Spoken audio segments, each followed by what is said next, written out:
voyez sur la photo, là, congolaise, Kinshasa, elle a grandi avec sa grande sœur dans la famille, vécu ensemble. Papa, maman étaient là dans une famille modeste.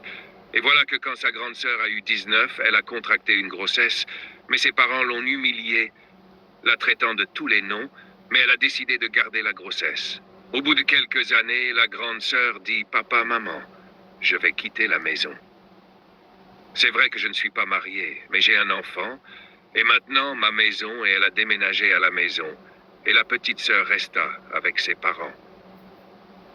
La petite ayant la chance dans les relations amoureuses, elle tombait sur des hommes fortunés qui veulent l'épouser. Mais elle a dit que non, elle n'est pas encore prête. Alors que la grande sœur, elle dure pas dans relation, elle comme à 11 heures, ça finit à midi. La petite sœur, elle est tombée sur un homme blanc avec beaucoup d'argent, et il a doté. Et ils se sont mariés, au Congo là-bas. Il a dit que, on va partir maintenant, je vais te laisser venir chez moi à la maison. C'est comme ça, la fille, là. Elle a ramassé ses affaires. Elle est partie rester avec le blanc. Non, la petite sœur à chaque fois. Elle a appelé, mais toi, ton histoire de mariage, ça c'est comment depuis tu as eu ton enfant. Là, depuis que tu avais tes 19 ans, tu n'es toujours pas marié. Tu n'as pas encore trouvé quelqu'un de sérieux. Il n'y a pas de souci. Tu vas voir, mais t'inquiète pas, au début, elle pensait que sa sœur se souciait d'elle. Mais après, elle a vu que c'était un peu trop. C'était comme si ta petite sœur se moquait d'elle pour dire non, toi, Viel, comme ça, depuis que tu n'as pas encore mari. Juste un enfant dans ta vie. Et là, donc, la grande sœur a pris un peu ses distances. Elle voulait pas le faire, des reproches pour dire « ça ne me plaît pas ». Elle a juste pris ses distances. Et puis, les deux étaient comme ça. Donc, voici que le mari de la petite sœur, il aime beaucoup, beaucoup, beaucoup, beaucoup les enfants. Mais depuis que la femme est rentrée dans le foyer, elle ne faisait pas enfant. Donc, son mari a dit « Pendant les vacances de 2025, faut dire à ta grande sœur, tu vois, la maison est vide, je m'ennuie, il n'y a pas d'enfant. » La sœur appela sa grande sœur. Mon mari dit qu'il veut voir ton enfant. Donc, pardon, il faut voir comment tu peux laisser l'enfant quand il va accepter là. Je vais en parler à son père. C'est comme ça le petit au Congo. Le père de l'enfant ne m'a pas encore fait de retour, mais je vais le laisser venir qu'arriver là-bas. Le garçon est chouchouté le soir, le mari envoyait des croissants, il donne l'argent à l'enfant. Le week-end, ce sont les parcs attractions.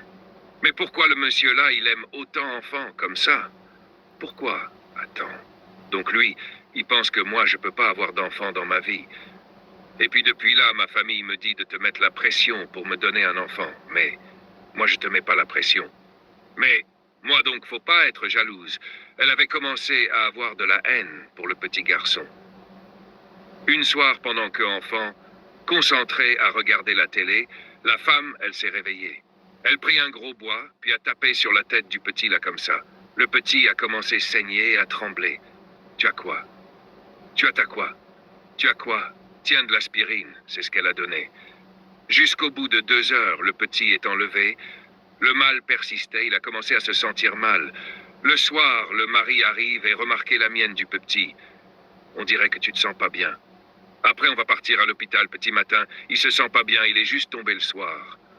Là, je sais pas trop ce qu'il est, mais envoie-le à l'hôpital. Elle dit ça va passer. C'est comme ça à chaque fois, il va se rétablir. La situation s'empirait. Et la femme décide d'envoyer à l'hôpital. Le médecin dit qu'il est déjà décédé. Il est déjà décédé. C'est maintenant vous l'envoyez, si ça fait combien de temps que le petit a mal à la tête. Ah, le petit, il est déjà décédé. Directement à la morgue. Comment elle va faire pour annoncer ça à sa sœur? Elle a tourné, n'ayant pas le courage pour annoncer son mari, annonça à sa sœur. Qu'est-ce qui s'est passé depuis le Mais c'est pas bien. Vous ne m'avez pas dit, hein? C'est maintenant. Il est mort. Vous venez me tenir informé, la mère s'écria. Waouh, waouh. Vous m'avez fini. Oh, vous m'avez fini. Elle a pleuré. Pleuré, pleuré, pleuré. On a dit que son fils était malade comme ça, et puis il est décédé. Donc c'est comme ça, ils ont organisé les funérailles, jusqu'à présent. C'est cette année-là.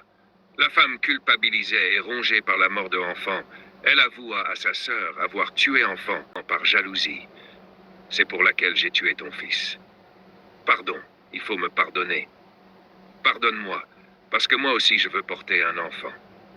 Elle ne me demande pas pardon pour ce qu'elle a fait, mais parce qu'elle n'arrive pas à porter un enfant. Si vous avez aimé cette histoire profonde, n'hésitez pas à vous abonner et laissez-moi un like et un commentaire. À plus pour de nouvelles histoires.